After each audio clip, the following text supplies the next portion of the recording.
de las cosas que quiero conversar con Manuel Dahmer, que es congresista de la República, del Frente Amplio, y que conoce y sigue muchos de estos temas, son los asuntos de fondo que se han expresado aquí. No solo la atención a desastres, la emergencia, la planificación, el tema del agua es fundamental. Conversábamos antes de salir al aire que el presidente de la República está visitando hoy día o va a visitar la planta de Huachipa, pero no hay que verlo a tono de coyuntura, sino de problema de fondo. Congresista Manuel Dahmer, un gusto saludarlo, muy buenos días. Muy buenos días, muchas gracias por la invitación. No, al contrario, gracias por venir. Bueno, si usted tendría que plantear 2 o 3 temas de fondo, que al margen de que todos hay que unirnos y que hay que atender la emergencia, no podemos dejar de discutir en serio, ¿cuáles serían? El agua uno, me imagino. El agua es uno fundamental. Otro es el sistema de ciudades y de la infraestructura pública, que está hecho en condiciones contrarias a la dinámica de la naturaleza y a la exigencia del tiempo. Por eso es que Piura está como está. Ahora, comencemos en ese orden, y al final uno que yo le propongo, y es si es que podemos aprender de lo que ya hemos vivido, y podemos además, un tema que usted ha seguido mucho también, y ha denunciado varias veces, si esa reconstrucción se puede hacer con la menor posibilidad de que la corrupción campee, que es otro tema también que hay que ver. Ese sería un tercer tema que yo le llamo crisis de régimen. Ya, de acuerdo, sobre crisis de régimen vamos a hablar después, al final, seguramente va a atravesar la conversación, pero digamos al final podemos detenernos un poquito más sobre eso. A ver, con el agua, ¿qué hacemos? Aquí hay una crisis, hay un problema, que hace tiempo ha sido advertido, pero no hemos tomado en cuenta. ¿Qué hacer? ¿Cuál es el centro del debate? ¿Qué hacer con el agua? ¿Dónde está el problema? Hay varios problemas sobre el agua. Está el problema de la lluvia, está el problema de la agricultura. Hay un tema específico del agua sobre Lima. El problema, digamos, del uso de las aguas en la minería, otras industrias extractivas, y el tema de Lima, que digamos es el que ha asustado a la gente. En general, en el Perú no hay una adecuada política respecto a las aguas en su conjunto. Nosotros no estamos viviendo con nuestra realidad de las aguas. Nosotros tenemos una gran porción del recurso hídrico que se va a la cuenca del Amazonas. Y la costa es una costa desértica con ríos que hay que saber manejar. No se manejan bien los ríos, ni tampoco las infraestructuras vinculadas a todos esos ríos. Y en los Andes tenemos la posibilidad de hacer lo que se llama, por parte de la tradición andina, la cosecha de agua, el cultivo y cosecha de agua, que tampoco se hace. Entonces ahí se hacen almacenamientos de agua para otras zonas y hay una concentración del uso del agua fundamentalmente en actividades extractivas. Entonces lo que es nuestra potencialidad andina de abastecer de alimentos no solamente al país sino al mundo, se ve limitada y afectada por ese mal manejo del agua. Entonces, en general, ese es el problema del agua en el Perú. No hay una política, digamos... No hay una política integral, sostenible y de que potencie el uso del agua, del cual el Perú tiene, pero desigualmente distribuida y que hay que saber ordenar. Entonces, una de esas manifestaciones es Lima. Lima es la ciudad capital, pero Lima está en el desierto. Lima es la segunda ciudad del mundo en el desierto. Entonces tiene que saber cuidar su agua, y Lima tiene el río Rímac, tiene el Lurín y el Chillón, pero fundamentalmente el río Rímac. Entonces tenemos la idea de que el agua de Lima es el agua que circula por el río, y que los equipamientos que tienen que ver con el agua, en particular para el uso domiciliario, personal, con el agua potable, son equipamientos que están vinculados solo al río Rímac. Y nos aconteció ahora, cuando vienen los huaicos, como siempre vienen con maleza, con troncos, con lodo. Entonces los huaicos hacen que la única planta de tratamiento que funciona en Lima, que es la planta de la Tarjea, no pueda captar el agua suficiente para potabilizar. Al no captar el agua, no puede mantener el abastecimiento que se da a los hogares. Entonces se produce la crisis del agua. Yo creo que los limeños, sean o no sean de Lima, todos los que habitan en Lima, hemos aprendido rápidamente en 3 o 4 días cómo es el sistema de agua en Lima y de su crisis, porque nos quedamos sin agua. Pero siempre, claro, a propósito de algo que te afecta directamente, porque si no hubiera pasado eso, digamos, seguiríamos con la misma irresponsabilidad. Pero pregunta... Han salido algunos temas clave, ¿ya? Un tema clave, ¿cuál es? El tema clave es que la fuente de agua no es solamente el río Rímac, es el agua subterránea. Porque estando en el desierto, lo que tenemos son los Andes. Entonces, los Andes percolan y se construye una fuente de agua subterránea que es nuestro principal depósito de agua en el país. Y que en Lima es su principal reserva. Esa fuente de agua no se utilizó adecuadamente. Más bien se está utilizando para vendernos más caro el agua y no pagan nada a los que sacan el agua. A ver, vayamos a eso, porque lo que la gente que nos esté escuchando, como dice Dahmer, dice, sí, yo he visto al señor Rudecindo Vega salir a la televisión y hablarnos que la tarjeta no puede captar la cantidad de agua y que unos días vamos a estar sin agua por tal o cual cosa. Pero nadie habla de justamente esta agua que está, digamos, en el subsuelo y que algunos están aprovechando para vender a más cara. ¿Quiénes son? ¿Por qué no pagan? ¿Cómo se utiliza? ¿Y por qué el Estado no ha tenido la previsión de, sabiendo que esto es un bien escaso, de poder utilizar de mejor manera eso? ¿Qué ha pasado ahí? Bueno, hay que señalar, ¿no? Lima tiene un recurso hídrico en el subsuelo que requiere un manejo sostenible y continuo, porque es nuestra riqueza guardada, que hay que saber administrar y que se utiliza además. Sedapal, por ley, está a cargo de esa política, pero cuando algunas empresas empezaron a utilizar esa agua para producir bienes industriales y venderlos, judicializaron sus extracciones de agua, inclusive no pagan casi nada por el agua. Son un conjunto de 18 o 20 empresas que lo que han hecho en los últimos años es ir al Poder Judicial, al Tribunal Constitucional, y decir, no debo pagar agua, esa agua es parte de mi... O sea, digamos, han desarrollado una capacidad de poder sacar el agua, y solo por el poder sacar el agua, digamos, no pagan nada por el bien y el recurso mismo. Están obligadas a declarar lo que pagan y no declaran. Ya, de acuerdo. ¿Quiénes son esas empresas? Por lo menos díganos algunas que son pues las que la gente muy rápidamente puede reconocer o que puede conocer. Te digo quiénes y cuántos sacan. A ver. La cervecería Bacchus y Johnson. Uy. Saca 12 millones de metros cúbicos anuales de agua. Ya, ¿eso qué significa en términos de la persona que nos está escuchando? Podría significar de agua para una parte de Lima, por ejemplo. Te termino de contar eso, primero te digo quiénes son ya. Está la cervecería, está la compañía cervecera Ambev Perú, que saca 3.831.000 metros cúbicos anuales de agua. Está la compañía Corporación Lindley, y hay varias gaseosas, que saca 2.680.000. Está la embotelladora Rivera, que saca 1.212.000. Está además AGEPER, que elabora bebidas no alcohólicas, que saca 599.000. Todos sacan agua subterránea, y hay otras más que sacan para actividades industriales. Pero eso que obtienen han llevado a que en los últimos años dejaran de pagar 85 millones de soles a Sedapal. O sea, la empresa que está a cargo de administrar eso. Alicorp también, ¿no? Alicorp también, porque, bueno, y no he mencionado aquí las empresas que sacan leche. Hay una importante cantidad de empresas que nos venden el agua. O sea, ¿qué hacen eso? Explíquenle a nuestros oyentes cómo sacan el agua y por qué no la pagan. Sacan el agua a través de los pozos, así como Sedapal tiene pozos, con los cuales debió haber abastecido a Lima en el momento de la crisis, pero tiene pocos pozos. Entonces hacen un pozo subterráneo y de ahí sacan el agua. Ese pozo subterráneo obligatoriamente debería estar registrado y debería decirse a Sedapal cuánto se saca. No dicen. Y deberían pagar, y tampoco pagan. Entonces están exoneradas del pago. Y hay 4 empresas, que son las empresas cerveceras y de gaseosas, que no pagan prácticamente nada. Esas empresas, en medio de esta crisis, han vendido más agua que nunca. Sí, claro. Y han triplicado o cuatriplicado el precio.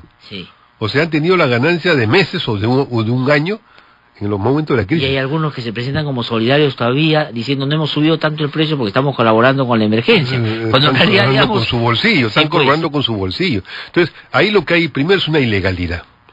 El agua es un bien público. Y no puede ser usado privadamente sin dar cuenta de cuánto se saca, cómo se saca, y los pagos que deben hacer. Ahora, proporcionalmente para que ¿cuánto de agua sacan estas empresas en proporción a, digamos, el agua que se podría utilizar para otros fines, entre otros el consumo?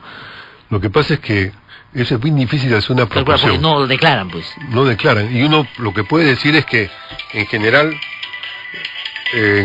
lo que sacan esas empresas debería ser controlado, debería ser registrado, deberían pagar el impuesto correspondiente, pero además debería sujetarse a una política de cuidado de las aguas subterráneas. Nosotros tenemos aguas subterráneas que es nuestra fuente que tenemos que preservar, no tenemos que gastarla. Es nuestra reserva. Entonces, cuando viene una crisis como lo que ha habido, se usa esa reserva.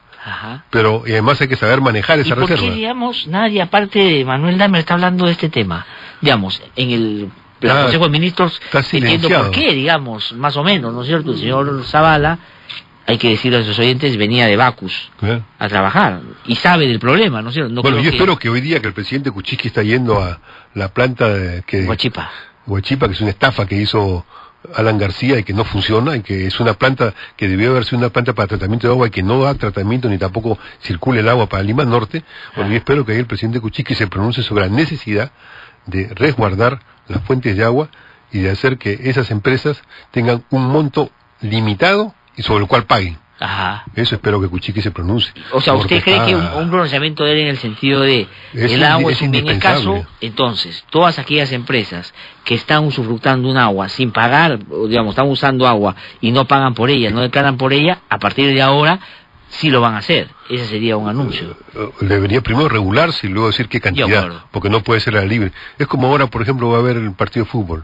Y hay una campaña para que la gente vaya y que done una botellita de agua. Sí. O sea, por cada sol, 2 soles o 3 soles, están ganando inmensamente las compañías. Sí, claro. Ellas son lo mejor que pongan su dinero. Personas que van hoy a ver el partido llevan una botella de 1 litro. O sea, esos 60.000 litros de agua van a pagar a una compañía por agua que en realidad nosotros podíamos administrar y no debería costarnos un sol cada litro. Exactamente. Entonces, hay un desorden, una irracionalidad para favorecer a un puñado de empresas. Eso hay que cortarlo, hay que enfrentarlo. Para eso es que presentamos un proyecto de ley, porque Sedapal tiene que cumplir sus funciones de garantizar el equilibrio ecológico de la cuenca, en particular la cuenca subterránea. Esa es una responsabilidad que está abandonada. Y ahora que hemos vivido esta crisis, vamos a volver a vivir esta crisis en cualquier momento, así como en Piura han vivido la crisis actual, que ya hace muchos años no la vivían, pero que era previsible, y se encontraron con la ciudad inundada. Nosotros nos podemos encontrar con la ciudad sin agua. No solamente es este tema de agua subterránea, hay un relave en Tamboraque, que es un relave minero, que está denunciado hace muchos años, que si ese relave tiene un problema de impacto y cae en la napa freática, tanto de los ríos como subterránea, nos quedamos 30 años sin posibilidad de consumir agua, porque es de altísima contaminación. Ese relave está intocado, está intocable. ¿Cuál es la solución? En el proyecto de ley que hemos presentado, planteamos que hay que hacer un proyecto de un ducto que venga por la sierra y que traiga el agua paralelo al río Rímac, y que nos permita tener directamente el agua de la cordillera en las 2 plantas de tratamiento de agua potable. Ya, de acuerdo. Pero ahí está el tema de Huachipa que usted ha mencionado, porque la discusión ahora se torna en la tarjeta no es suficiente y Huachipa debería estar habilitada. Y ahí hay un ping-pong. Entonces se dice que García lo hizo mal con una empresa brasileña que al final coimió también ahí, y los apristas se han, digamos, tratado de salvar responsabilidad diciendo que Ollanta no dio mantenimiento y no hizo las tuberías suficientes para poder distribuir. Usted que conoce el tema, ¿dónde está la responsabilidad sobre el Huachipa? Yo fui a Huachipa cuando estalló el escándalo. Y estuve mirando y directamente he participado en esa denuncia. Ahí lo que hay es primero una estafa colosal de la empresa brasileña que hizo la construcción, en las cuales inclusive ni siquiera tenían estudios de ingeniería o estudios ambientales adecuados. Habían hecho una canalización del río como si fuera un río en España, y que venía así con agua simplemente. El río, cuya cantidad de agua principal viene en la época de lluvia en la sierra, viene con piedras, con piedras grandes. Entonces, si habían ahorrado en cemento, digo porque habían robado, poniéndose menor cemento en la construcción. Entonces, cuando vino el río con piedras, destruyó lo que había.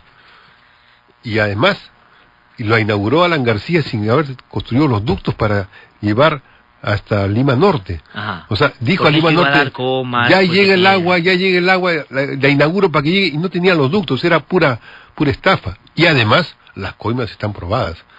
Hay prueba de cómo se entregó las coimas. Ahí estuvo Camargo y Correa, ¿no? Estuvo Camargo y Correa, que tiene directa responsabilidad, y están los ministros y directivos de ese O sea, los apristas no pueden, ni en términos funcionales, ni en términos políticos, decir ese no es mi problema. Está probado. Eso es una de las coimas más probadas que hay, pero impune. Absolutamente impune.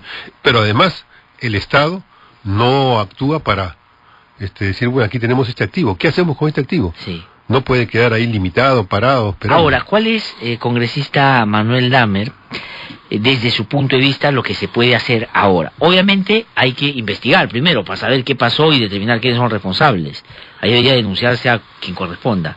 Pero lo segundo es, ¿qué hacemos? Ya, control de daño. Eso está como está. ¿qué debería hacer este gobierno inmediatamente? El inmediato creo que, en primer lugar está, y eso está en el proyecto de ley que planteamos, garantizar la reserva acuífera de Lima. Ahí está nuestra fuente de agua. Y garantizarla su administración por Sedapal. Y garantizar que no se utilice como se está utilizando de manera predadora con el recurso que es estratégico. Entonces, algunos privados pueden sacar un poco de agua, pero limitadamente, y tienen que pagar lo que deben pagar. Sí, claro. Eso en primer lugar es O sea, no es que usted está diciendo, ahora no hay que darles a estos privados nada, y digamos, porque tampoco se puede afectar un negocio, no. que Pero no pueden ellos afectar la reserva estratégica de los limeños y del Perú a costa de su negocio. Ahora, salvo algunas voces, creo yo, un poco más aisladas, no se ha planteado, por ejemplo, aprovechar esta situación la privatización de Sedapal, ¿no? Más bien se ha hablado de fortalecer a Sedapal. Hasta el presidente del Consejo de Ministros, el señor Fernando Zavala, le he escuchado decir de que lo que hay es fortalecer y no necesariamente pensar en una alternativa distinta. Eso ha sido porque hubo una campaña con los trabajadores de Sedapal, con las poblaciones de todo Lima que nos hemos movilizado, y con una marcha que hicimos hace un tiempo, logramos que se detuviera lo que iba a ser el descuartizamiento de Sedapal en 4 empresas, que se iba a entregar, una de ellas a Odebrecht, en Lima Sur, y ellos iban a cobrar tarifazos, o sea, iban a hacer su gran ganancia con tarifazos. Eso lo paramos. Pero ahora hay una cosa que está ambigua en los proyectos de decretos legislativos que mandó el Poder Ejecutivo al Congreso, y que se le ha parado por lo menos eso de que pretenda privatizar todo, y se le ha dicho o por lo menos, digamos, retasear la distribución, o buscar, digamos, algún ámbito de eso. Podrían hacer que Lima se divida nuevamente en APPs, acciones público-privadas, y que sea la acción público-privada la que cobre la tarifa al usuario. Eso es un tarifazo. Entonces, eso se ha parado parcialmente, pero no termina de definirse qué va a pasar con Sedapal. Entonces Sedapal tiene que ser fortalecido, tiene que ser mejorado, tiene que ser garantizado. Yo, francamente, el trabajo técnico y de los profesionales que están en Sedapal es encomiable. Ha habido un sistema muy equivocado en la manera de hacer las conexiones a las diversas zonas de Lima. Yo trabajo, por ejemplo, muy cerca con la gente de Independencia. Hay un esquema ahí para abastecer y la población participa y eso está muy bien. Pero en otras zonas está parado. Porque hay funcionarios que andan hacia medias y hay decisiones del Ejecutivo que quedan en medias. Entonces hay que mejorar el abastecimiento a Lima, hay que garantizar que haya ese conducto para traer el agua desde las alturas y garantizar los reservorios en las alturas para tener el agua no solamente subterránea, sino en la cuenca garantizada de manera más estable y permanente. Yo no tengo mucho tiempo ya y quería rápido entrar al otro tema de la planificación de la ciudad, porque se habla de la reconstrucción, inclusive en el tema de la distribución de agua, con la construcción de edificios que hay. Yo vivo en una zona, por ejemplo, en Magdalena, yo vivo en casa.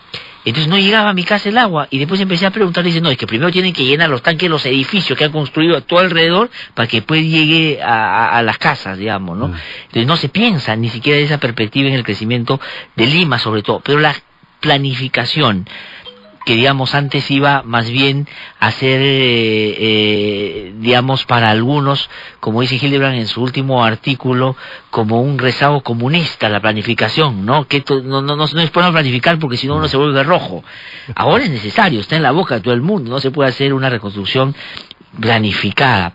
¿Cómo hacerla, digamos, y cómo evitar en ese escenario también la corrupción, que el propio presidente ha dicho le preocupa? Claro, la planificación podría aplicársele lo que se le ha aplicado a este puente de Castañeda, que no se derrumbó, sino... No se cayó, sino se desplomó. Se desplomó, ¿no?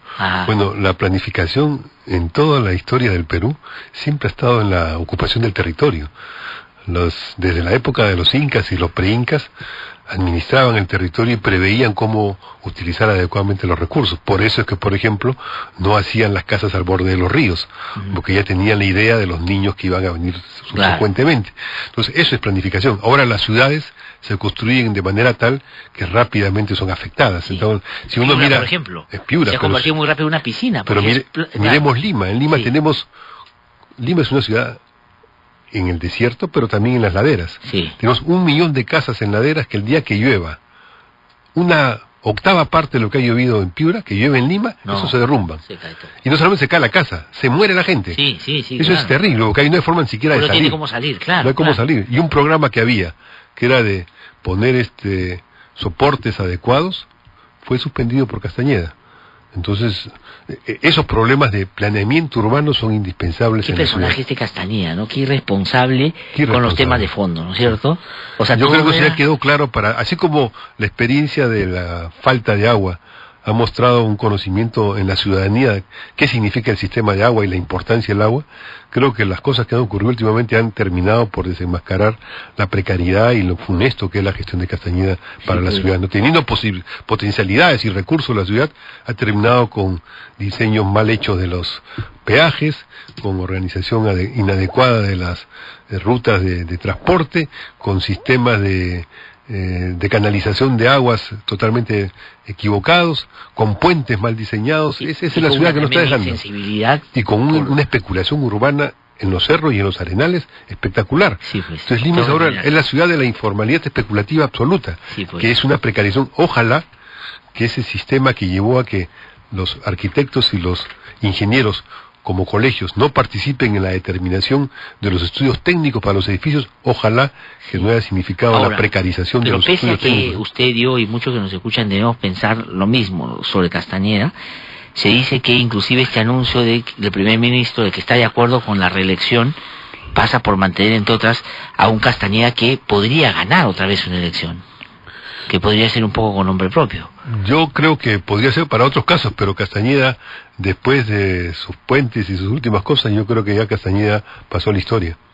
Ojalá, vamos a ver. Congresista Damer, muchas gracias. Hasta otro momento, vamos a ir conversando. Y permíteme decirle a los amigos que estoy hoy presentando un libro. Ah, el libro, sí, aquí está, Desafíos históricos del Perú Bicentenario. Perú 2021, crisis de régimen, pueblo, patria y república de ciudadanos. Sí, ¿dónde va a ser? Yo me acaba de llegar, por eso no lo he leído y no lo he podido comentar. Repito, porque... En el edificio José Antonio Atahualpa del Congreso, el día miércoles 29 de marzo, a las 6:30. Van a participar como comentaristas Inesio López, Humberto Campodónico, Naí Durán, Antonio Zapata, Julio Mejía y Marité Bustamante. Es una evaluación de la crisis económica, política y social que atraviesa actualmente el Perú, pero mirado a lo largo de la historia, pero en especial enfocado en la crisis actual y sus perspectivas. Por eso se llama crisis de régimen. Excelente. El régimen que suma a Odebrecht más Montesinos es el régimen que ha quebrado el del Estado mafioso y la República lobista. Muy bien, estamos a la puerta de un régimen de una república de ciudadanos. Ahí está la propuesta. Muy bien, muchísimas gracias, congresista Damer, muy amable.